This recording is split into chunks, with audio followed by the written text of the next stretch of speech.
안녕하세요. 오늘은 유아기 발달 장애에 대해서 한번 이야기 나눠볼까 합니다. 우리 아이들이 자라는 과정에서 정말 중요한 시기잖아요. 이 시기를 어떻게 하면 더 잘 이해하고 도울 수 있을지 오늘 저와 함께 따뜻한 시선으로 들여다보시죠. 부모님들이라면 아마 마음속으로 이 질문 한 번쯤은 다 해보셨을 거예요. 우리 아이, 정말 괜찮은 걸까? 잘 크고 있는 거 맞나? 하는 그런 걱정이요. 오늘은요, 바로 그 막연한 걱정을 좀 더 구체적인 이해로 바꿔보는 시간을 가져보려고 합니다. 자, 그럼 본격적으로 한번 시작해볼까요? 모든 이야기의 출발점은 바로 유아기입니다. 아니, 왜 하필 이 시기가 아이의 평생에 그렇게나 결정적인 영향을 미친다고 하는 걸까요? 그 이유부터 한번 살펴보겠습니다. 여기 화면에 보이는 자율성과 주도성이라는 단어, 이게 핵심입니다. 유아기는 아이가 내가 해볼래 하면서 뭐든지 스스로 해보려고 하고 세상 모든 게 신기해서 먼저 나서서 탐색하려는 에너지가 말 그대로 폭발하는 정말 역동적인 시기거든요. 그리고 이런 놀라운 성장은요, 여러 영역에서 그냥 동시에 막 일어납니다. 엄마, 아빠, 따라하면서 말을 배우는 언어 능력, 또 이건 왜 이렇지? 하고 궁금해하는 인지 능력, 그리고 친구랑 장난감 가지고 놀면서 배우는 사회성까지요. 이 모든 것들이 불과 몇 년 사이에 정말 눈부시게 발전하는 거죠. 그런데 말이죠, 이렇게 눈부시게 성장하는 시기의 이면에는 우리가 또 다른 측면을 주목해야 할 필요가 있습니다. 바로 이 시기가 여러 가지 어려움이나 문제들이 처음으로 모습을 드러낼 수 있는 때이기도 하다는 점이에요. 그래서 다음으로 살펴볼 게 바로 발달의 위험 신호들입니다. 여기서 중요한 건 이걸 보면서 불안해하시라는 게 절대 아니에요. 오히려 사랑과 관심을 가지고 우리 아이를 더 잘 이해하기 위한 일종의 관찰 포인트를 짚어본다고 생각하시면 좋겠습니다. 여기 보이는 신호들을 한번 볼까요? 예를 들면 이런 거죠. 다른 아이들보다 말이 좀 늦게 트이는 언어 지연이라든지 친구들이랑 어울리기보다는 혼자 노는 걸 더 편해하는 사회성 부족, 아니면 사소한 변화에도 너무 크게 불안해하는 정서적 불안이나 정말 잠시도 가만히 있지를 못하는 과잉 행동 같은 모습들이요. 이런 것들이 도움이 필요하다는 신호일 수 있기 때문에 애정어린 관찰이 필요한 겁니다. 자, 그렇다면 이런 신호들이 구체적으로 어떤 발달장애와 관련이 있을 수 있을까요?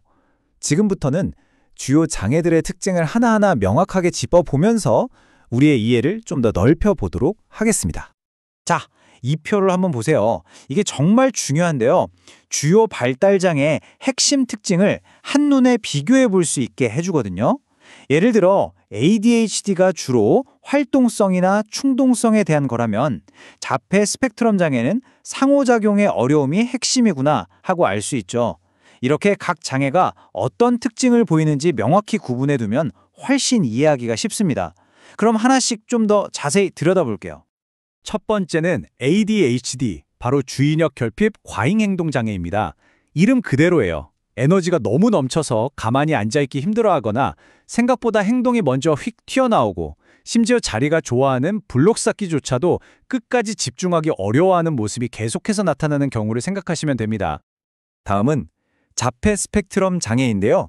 여기서 가장 중요한 키워드는 바로 상호작용과 의사소통의 어려움입니다. 다른 친구의 기분을 잘 알아채지 못하거나 눈을 맞추는 걸 힘들어하고요. 기차나 자동차 바퀴처럼 아주 특정 주제에만 푹 빠져 있거나 손을 흔드는 것처럼 어떤 행동을 계속 반복하는 모습을 보일 수 있습니다. 언어장애는 말 그대로 언어 발달에 어려움을 겪는 건데요. 예를 들어 이런 경우를 생각해 보시면 쉬워요.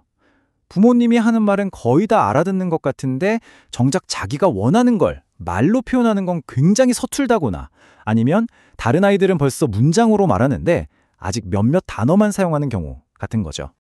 마지막으로 지적장애는요, 언어나 행동 같은 어떤 특정 영역만이 아니라 아이의 발달 속도 자체가 전반적으로 조금 느린 경우를 말합니다. 그렇다 보니까 스스로 옷을 입거나 양치질을 하는 것처럼 자기관리 기술을 배우는 데 시간이 더 오래 걸리고 새로운 걸 배우는데도 어려움을 겪을 수 있어요. 자, 지금까지 여러 신호와 장애 유형들을 알아봤잖아요.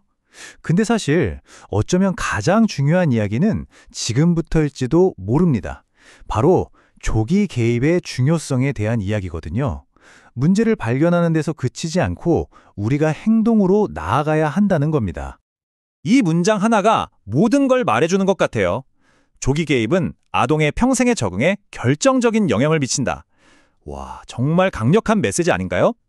아이의 미래를 긍정적으로 바꿔줄 수 있는 골든타임이 바로 지금 이 유학이라는 뜻입니다.